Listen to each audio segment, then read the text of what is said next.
Pak Sanusi pun memilih untuk menjadikan dirinya sendiri sebagai tumbal. Ia tak ingin jika keluarganya menanggung apa yang berbuat, terlebih lagi anaknya yang tidak berdosa. Ia pun kemudian memberikan jawaban itu kepada Nyai. Saya akan menyerahkan sisa usia saya kepada Nyai. Dan saya mohon, jangan sentuh anak dan istri saya, ucap Pak Sanusi. Baiklah, kamu bisa melanjutkan usaha yang sudah kamu rintis sekarang. Dan jangan melenceng, lekaslah pulang dan kembali ke keluargamu, ucap Nyai. Baik Nyai, ucap Pak Sanusi. Pak Sanusi pun mulai berjalan menuju ke Padepokan, tempat pertama yang ia datangi. Ia kemudian menemui Ki Ageng yang menceritakan semuanya. Ada satu kalimat yang masih mengganjal di pikiran Pak Sanusi, yaitu tentang prosesi penyerahan sisa usianya kepada Nyai. Dan akan jadi apa dia di singgasana Nyai nantinya. 15 tahun bukanlah waktu yang sebentar, pikir Pak Sanusi. Sesampainya di Padepokan, ia langsung menemui Ki Ageng. Meski saat ini ia sudah mendapatkan solusi dari Nyai, namun ia masih penasaran tentang pengabdian sisa usia yang nantinya harus dijalankan oleh Pak Sanusi. Ki Ageng, saya sudah mendapatkan solusi dari Nyai. Tapi boleh tidak saya menanyakan beberapa hal kepada Ki Ageng? Tanya Pak Sanusi. Boleh, silakan Pak, ucap Ki Ageng. Saya memilih untuk menyerahkan sisa usia saya kepada Nyai. Sisa usia saya selama 15 tahun. Dan saya harus mengabdikan diri di singgasananya. Apakah Ki Ageng tahu akan hal itu? Tanya Pak Sanusi. Pak Sanusi, jika nanti jatah usia Pak Sanusi adalah 60 tahun, maka 15 tahun dari jatah tersebut akan Pak Sanusi serahkan kepada Nyai.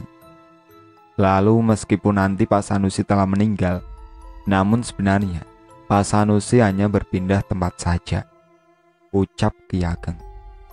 Baiklah kalau begitu Ki, memang akan lebih baik jika saya menumbalkan diri saya sendiri, dibandingkan harus menjadikan keluarga sebagai tumbal, ucap Pak Sanusi. Setelah mendapatkan jawaban dari Ki Ageng, Pak Sanusi pun bergegas untuk kembali ke rumahnya. Ia tak begitu memikirkan konsekuensi yang akan diperolehnya. Yang dipikirannya saat ini yaitu ia bisa kembali mengangkat derajat keluarganya. Setibanya di rumah, ia disambut oleh istri dan kedua anaknya. Saat ini istrinya sudah menjadi sosok yang jauh lebih baik dari sebelumnya dan lebih memikirkan keluarganya dibandingkan kehidupan hedonnya selama ini. Istri Pak Sanusi sangat khawatir dengan kondisi suaminya tersebut, sebab hampir 1 minggu sang suami pergi tanpa memberitahukan tujuan yang jelas. Kamu dari mana saja mas?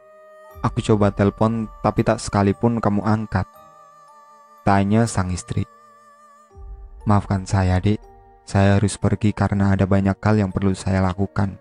Tapi percayalah, saya pergi untuk merubah kehidupan kita menjadi lebih baik lagi, seperti sebelumnya, ucap Pak Sanusi. Maafkan saya ya mas, karena ulah saya mas jadi harus pontang-panting ke sana kemari, ucap sang istri. Iya, tidak mengapa. Saya juga salah dalam hal ini. Saya tidak bisa mendidik kamu menjadi istri yang lebih baik dari sebelumnya. Maafkan saya. Mereka pun saling mengucapkan maaf satu sama lain. Setelahnya mereka berjanji akan menjadi sosok yang jauh lebih baik dari sebelumnya dan tidak akan lagi membuat kekacauan seperti saat ini. Keesokan harinya, Pak Sanusi pun mulai melanjutkan usaha furniturnya. Meskipun tanpa adanya uang modal untuk membeli bahan, namun ia sangat yakin bahwa ia mampu melanjutkan usahanya dengan sangat baik dan bisa mengalahkan perusahaan-perusahaan lain. Kejadian tak terduga pun datang menghampiri Pak Sanusi. Orderan furniturnya mendadak naik. Barang-barang lama pun laku dijual setelah dilakukan pemolesan ulang. Perusahaan Pak Sanusi kebanjiran orderan. Karena kewalahan, ia pun merekrut beberapa karyawan baru untuk bekerja di sana. Baru saja dibuka, namun nyatanya keajaiban datang begitu cepat, gumam Pak Sanusi. Dalam kurun waktu 1 bulan, ia berhasil mendapatkan rupiah dengan jumlah yang fantastis. Ia bahkan mampu melunasi utang-utang sang istri, beserta bunganya yang semakin mencekik.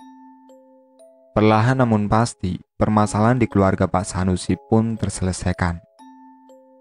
Para kerabat dan sahabat yang dulu menjauhi Pak Sanusi saat sedang berada di ambang kehancuran, kini datang mendekat tanpa tahu malu.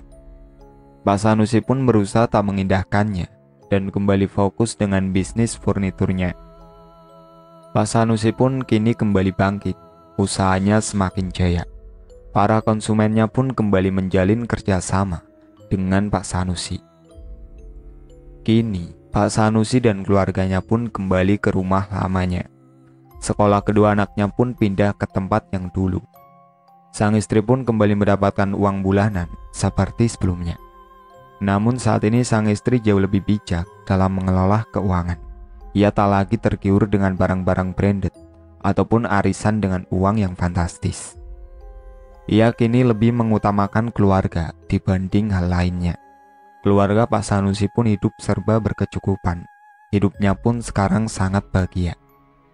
Sang istri selalu memperhatikannya dengan kedua anaknya tersebut. Pak Sanusi pun tidak pernah melupakan perjanjiannya dengan Nyai Pantekulon.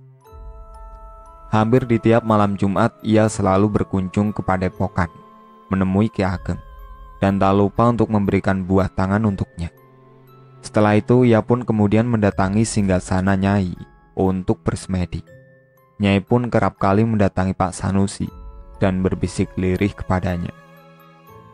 "Kamu sudah mendapatkan keinginanmu, tapi jangan sampai kamu melupakan perjanjian denganku," ucap Nyai lirih. "Enggak Nyai, saya akan selalu mengingat itu semua, dan saya rela mengabdikan sisa usia saya kepada Nyai," ucap Pak Sanusi. Pak Sanusi bukanlah orang yang mudah lupa.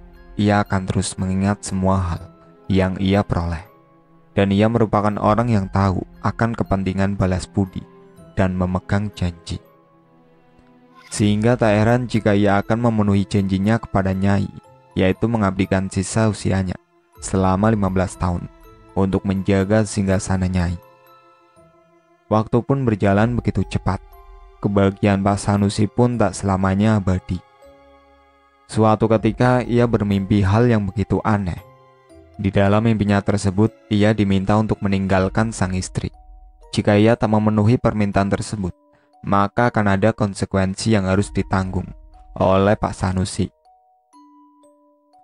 Keesokan harinya, Pak Sanusi pun menuruti permintaan yang ada di mimpinya tersebut, yaitu menceraikan sang istri. Ia kemudian mengajak istrinya untuk berbincang. "Dek, sepertinya saya sudah tidak bisa bersama denganmu lagi. Kita harus berpisah. Tapi kamu jangan khawatir. Masa depan anak-anak akan saya tanggung seluruhnya. Saya pun akan memberikan kamu sejumlah uang untuk modal usaha," ucap Pak Sanusi. Bukannya marah ataupun menolak permintaan Pak Sanusi, sang istri malah bersikap sebaliknya. Entah setan apa yang sudah merasuki tubuh istri Pak Sanusi tersebut. Tanpa basa-basi ia langsung menyetujui permintaan Pak Sanusi. "Tidak apa mas, kita bisa berpisah secara baik-baik. Saya tidak akan marah ataupun mengecam mas. Sebaliknya saya akan selalu mendukung semua keputusan yang Mas Sanusi buat. Sebab itu pasti yang terbaik," ucap sang istri. Mereka pun kemudian bercerai. Kedua anak Pak Sanusi ikut bersama istrinya, sebab mereka masih sangat kecil dan sangat membutuhkan peran ibu di dalam hidup mereka. Kedua anaknya pun tidak marah ataupun membenci keputusan ayah dan ibunya tersebut. Mereka menerima keputusan kedua orang tuanya dengan sangat baik. Hal ini merupakan sesuatu yang janggal jika di luar sana perpisahan akan meninggalkan rasa trauma ataupun kebencian. Maka hal tersebut tidak berlaku untuk Pak Sanusi dengan sang istri. Mereka pun hidup terpisah, namun tetap saling membantu satu sama lain. Tak lama setelah perpisahannya tersebut, Pak Sanusi pun kemudian menemukan tambatan hatinya kembali. Ia pun kemudian menikah lagi. Namun pernikahannya tak berlangsung lama. Sama seperti perpisahan dengan istri pertamanya, perpisahan selanjutnya pun tidak meninggalkan kebencian. Justru Pak Sanusi malah memberikan uang yang sangat cukup untuk modal mantan istrinya membangun usaha. Pernikahan dan perceraian nampak menjadi hal yang biasa bagi Pak Sanusi. Sejauh ini ia sudah kawin cerai sebanyak 3 kali, dan mantan-mantan istrinya tidak ada satupun yang terlantar. Uang yang diberikan Pak Sanusi lebih dari cukup untuk dijadikan modal membuka usaha. Para warga pun mengetahui hal itu. Kini banyak orang tua yang ingin anaknya menikah dengan Pak Sanusi, meskipun mereka tahu pada akhirnya akan ada perceraian. Namun mereka tidak memperdulikan hal tersebut. Yang mereka pedulikan ialah mereka bisa menjadi orang sukses setelah menikah dengan Pak Sanusi. Kini Pak Sanusi menjadi sosok duda yang memiliki banyak penggemar di luar sana. Bahkan hampir semua orang tua menginginkan anaknya untuk dinikahi oleh Pak Sanusi. Mereka tak sekalipun memandang status duda Pak Sanusi. Yang mereka pandang adalah kesejahteraan yang akan anak-anaknya peroleh setelah menikah dengan Pak Sanusi. Hidup menjadi nyaman tanpa takut kekurangan. Usut punya usut, semua itu terjadi karena adanya campur tangan dari Nyai Pantai Kulon. Ia yang sudah membuat hubungan asmara Pak Sanusi dengan beberapa wanita kandas tanpa alasan yang jelas. Pak Sanusi tidak mengetahui hal itu. Ia sudah terlena dengan kekayaan dan kemudahan yang dimilikinya, sehingga ia tak begitu menghiraukan wanita. Secara tidak sadar, perlahan namun pasti, Nyai sudah mulai mengambil hak yang ada dalam hidup Pak Sanusi. Ia memberikan banyak harta kepada Pak Sanusi, namun mengambil harta paling berharga milik Pak Sanusi, yaitu keluarga. Kini Pak Sanusi hidup seorang diri dengan kekayaan yang tak ada henti. Pak Sanusi mulai menyadari bahwa ada yang salah dalam hidupnya. Ia kemudian pergi ke Padepokan untuk menanyakan maksud dari semua hal yang menghampiri dirinya tersebut. Ki Ageng selaku juru kunci pun hanya memberikan sedikit informasi kepada Pak Sanusi. "Ki, saya merasa ada sesuatu yang janggal dalam hidup saya," ucap Pak Sanusi. "Apa yang kamu rasakan? Kesepian, kesedihan, atau lainnya?" tanya Ki Ageng. "Saya merasa sangat kesepian, Ki. Saya memiliki harta yang cukup, rumah yang mewah, usaha yang maju sangat pesat. Namun saya merasa hidup saya menjadi tidak berarti setelah mendapatkan semua itu," ucap Pak Sanusi. "Ada sesuatu yang hilang dari hidupmu," ucap Ki Ageng. "Apa itu, Ki?" tanya Pak Sanusi. "Ibarat kata begini, Pak. Di dunia ini, tidak ada satupun hal yang gratis.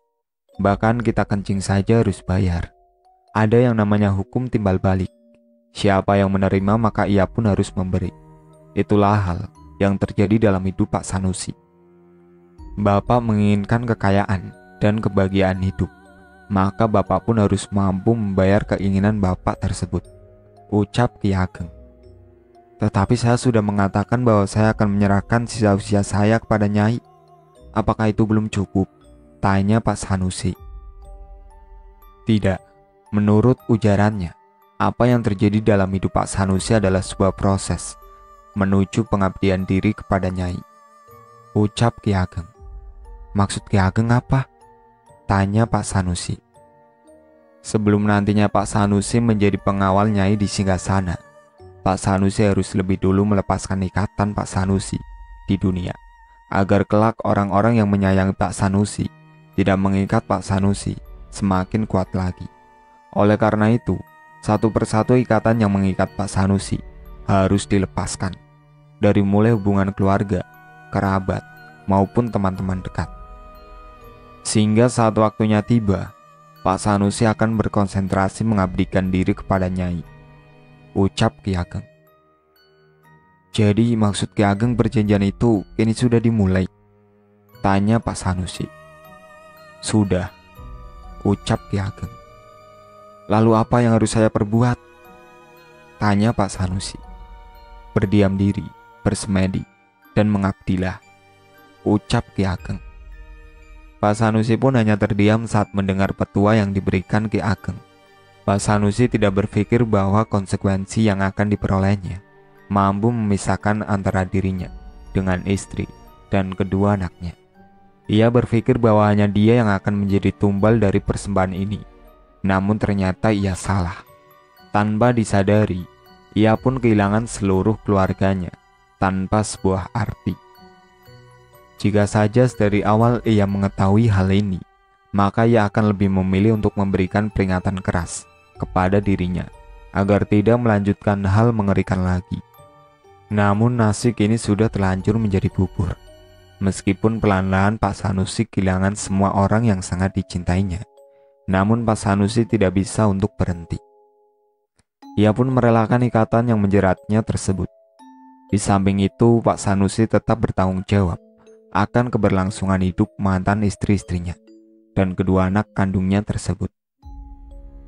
Waktu pun berjalan begitu cepat. Kini usia Pak Sanusi pun pelan-pelan mulai bertambah. Tidak seperti tahun-tahun sebelumnya. Perayaan hari ulang tahun Pak Sanusi pun kini sudah tiada. Dulu jika ia bertambah usia, maka istrinya akan sangat sibuk untuk menyiapkan kejutan untuk dirinya. Namun kini ia tak punya siapa-siapa. Ada rasa penyesalan yang terkadang menyelimuti dirinya. Namun jika dulu ia tak mengambil jalan itu, maka ia tidak akan bisa menyelamatkan keluarga dan harga dirinya. Sebab debt kolektor dan penagih utang lainnya terus-menerus datang. Di sisi lain, jika ia mengambil jalan tersebut, maka secara perlahan ia pun akan kehilangan istri dan kedua anaknya tanpa sebab yang jelas. Pak Sanusi terus merenung. Ia pun kembali mendatangi singgasana Nyai untuk meminta pertanggungjawaban darinya, sekaligus meminta mereka untuk mengembalikan istri dan kedua anaknya ke dalam pelukannya lagi. Saat pagi buta, ia kemudian datang ke pendopo dan langsung berjalan menuju singgasana. Ia kemudian menjerit dan menangis di singgasana tersebut. Ia berharap bahwa dirinya belum terlambat untuk kembali bersama istri pertama dan kedua anak kesayangannya. Apa yang sudah ditukar tidak akan bisa kembali lagi. Sama halnya dengan keluarga Pak Sanusi yang secara tidak langsung sudah ia korbankan demi keberlangsungan hidupnya yang lebih baik, yaitu bergelimang harta, hutang piutang selesai, dan mampu menjalankan usahanya dengan baik tanpa satu kendala apapun. Ia sudah menyetujui semua konsekuensi yang akan ia dapatkan, dan tidak ada satu kata pun yang bisa mengubah takdir hidup yang sudah berjalan. Namun saat Pak Sanusi berada di singgasana tepi laut, ia terus memohon dan memohon. Bahkan ia rela menukarkan semua kekayaannya saat ini demi kembalinya istri dan kedua anaknya. Saat sedang bersemedi, sosok Nyai pun datang menghampiri Pak Sanusi. "Nyai, saya memohon belas kasihmu. Mohon kembalikan istri dan kedua anak saya. Saya merasa sangat kesepian. Saya juga menjalani pernikahan dengan beberapa wanita setelahnya, namun tak ada satupun yang bertahan lama. Dan lagi-lagi saya kembali berujung menjadi duda," ucap Pak Sanusi. "Tidak ada yang bisa kembali. Semua sudah menjadi keputusanmu dari awal," ucap Nyai. "Tetapi saya bersedia untuk mengembalikan semua harta yang sudah saya dapatkan. Bahkan saya pun rela jika harus kembali miskin dan tidak memiliki apapun, asal keluarga saya kembali, Nyai," ucap Pak Sanusi. Pak Sanusi pun memohon dengan sungguh-sungguh kepada Nyai. Tangisnya pecah. Ia bahkan merundukkan badannya hingga menempel di lantai. Raut putus asa tergambar dengan jelas dari wajah Pak Sanusi. Namun Nyai tak sekalipun mengindahkan semua permohonan Pak Sanusi. Nyai pun seketika saja meninggalkan Pak Sanusi yang terus-menerus memohon kepada Nyai. Tak lama setelahnya, Ki Ageng pun datang untuk menghampiri Pak Sanusi. Nampaknya Ki Ageng tahu jika Nyai sudah meninggalkan Pak Sanusi di singgasana. Ki Ageng mencoba menenangkan Pak Sanusi. Ia pun kemudian mengajak Pak Sanusi untuk kembali ke pendopo. "Bapak harus ikhlas. ucap Ki Ageng. Saya tidak bisa ikhlas, Ki. Saya kesepian. Kalau terus-menerus seperti ini, saya bisa gila, ucap Pak Sanusi. Sedari awal saya sudah peringatkan Bapak tentang konsekuensi yang akan Bapak alami. Tapi dulu Bapak berkata siap akan semua resiko, ucap Ki Ageng. Saya menyesal, Ki, ucap Pak Sanusi. Lebih baik Bapak pulang saja dulu. Tenangkan pikiran Bapak agar Bapak bisa kembali berpikir jernih, ucap Ki Ageng. Baik, Ki, ucap Pak Sanusi. Pak Sanusi pun kembali dengan perasaan tak karuan. Tak ada yang bisa ia perbaiki. Semua sudah terjadi. Namun ia tak menyerah begitu saja. Ia bertekad akan mencari istri dan kedua anaknya untuk mengajak mereka kembali. Pencarian Pak Sanusi pun membuahkan hasil. Ia berhasil menemui istri dan kedua anaknya. Pak Sanusi pun mengajak mereka berbincang dari hati ke hati. Dek, maafkan Mas dulu, ucap Mas Sanusi. Mas tidak punya salah apapun ke saya kok. Malah berkat Mas, saya dan anak-anak hidup berkecukupan, meskipun kita sudah tidak bersama, ucap sang mantan istri. Mas ingin mengajak kamu untuk kembali, ucap Pak Sanusi. Maaf Mas, saya sudah tidak bisa, ucap sang mantan istri. Tapi kenapa, Dek? Tanya Pak Sanusi. Saya akan segera menikah kembali, Mas, ucap sang mantan istri. Pak Sanusi sangat shock. Tanpa sadar air mata Pak Sanusi pun berjatuhan, membasahi pipi merahnya. Kedua anaknya mendekat ke arah Pak Sanusi dan kemudian memeluknya. Saya minta maaf, Mas, ucap sang mantan istrinya. Iya, Dek, ucap Pak Sanusi. Ayah jangan sedih, kami akan ikut bersama ayah untuk sementara waktu, agar ayah tidak merasa kesepian, ucap kedua anaknya. Boleh, Kadik? Tanya Pak Sanusi kepada sang mantan istrinya. Boleh, Mas, nanti anak-anak ikut Mas saja dulu, untuk sementara, tapi jaga baik-baik mereka ya, Mas, ucap sang mantan istri. Pak Sanusi pun merasa sangat lega, meskipun ia tak berhasil mengajak rujuk sang mantan istri. Namun ia berhasil mengajak kedua anaknya untuk pulang ke rumahnya. Itu artinya ia tak lagi kesepian untuk sementara waktu. Tangisan Pak Sanusi pun lekas reda, senyum pun tergambar jelas di bibirnya. Pak Sanusi bersama kedua anaknya pun pulang ke rumah. Pak Sanusi kembali menemukan kebahagiaannya. Ia pun kembali bersemangat untuk menjalani hidupnya. Ia bersemangat ketika bekerja dan bersemangat dalam semua aktivitasnya. Namun lagi dan lagi, kebahagiaan Pak Sanusi tidak bertahan lama, sebab kejadian janggal pun tiba-tiba saja datang, menghampiri Pak Sanusi. Suatu ketika Pak Sanusi mengajak kedua anaknya untuk pergi ke bengkel furniturnya yang berjarak tak jauh dari rumah. Sesampainya di sana, kedua anaknya pun berlari-larian di dalam bengkel. Pak Sanusi sudah memperingatkan kedua anaknya, namun hal itu tidak diindahkan oleh kedua putranya. Dek, jangan lari-lari, nanti kejatuhan kayu, ucap Pak Sanusi. Kami hati-hati kok ya, ucap kedua anaknya. Tak lama setelah peringatan itu, terdengar suara dentuman sangat keras. Suara yang begitu keras berasal dari jatuhan kayu-kayu besar yang ada di bengkel. Kayu-kayu itu jatuh tepat di atas kepala kedua anak Pak Sanusi. Pak Sanusi menjerit kaget. Ia langsung berlari untuk menyelamatkan kedua anaknya. Ia sontak mengangkat semua kayu yang menimbun kedua putranya tersebut. Kemudian ia membawa kedua anaknya ke rumah sakit terdekat untuk mendapatkan pertolongan pertama. Darah tak berhenti mengucur dari kepala kedua putranya tersebut. Pak Sanusi benar-benar panik. Ia sangat takut hal buruk menimpa kedua putranya. Naas nasib buruk menimpa Pak Sanusi. Kedua putranya meninggal dunia saat baru sampai di rumah sakit. Mereka kehabisan banyak darah sehingga tidak bisa diselamatkan. Pak Sanusi merasa sangat bersalah. Ia menyesal mengajak kedua putranya ke tempatnya bekerja. Ia pun kemudian membawa jenazah mereka ke rumah untuk disemayamkan. Tak lupa Pak Sanusi memberikan kabar kepada sang mantan istri agar ia lekas datang menemui kedua putranya untuk terakhir kalinya. Ia sangat marah dan kalut saat Pak Sanusi memberikan kabar terkait kematian kedua anaknya. Pasalnya mereka baru 2 hari ikut dengan ayahnya, namun hal buruk malah menimpa mereka. Sesampainya di rumah Pak Sanusi, kemarahan mantan istrinya benar-benar memuncak. Ia mengamuk karena tak terima, karena anaknya meninggal begitu saja. "Kamu apakan anakku?" bentak Ibu Ratna, mantan istri Pak Sanusi. Pak Sanusi hanya menangis. Ia pun sangat kalut.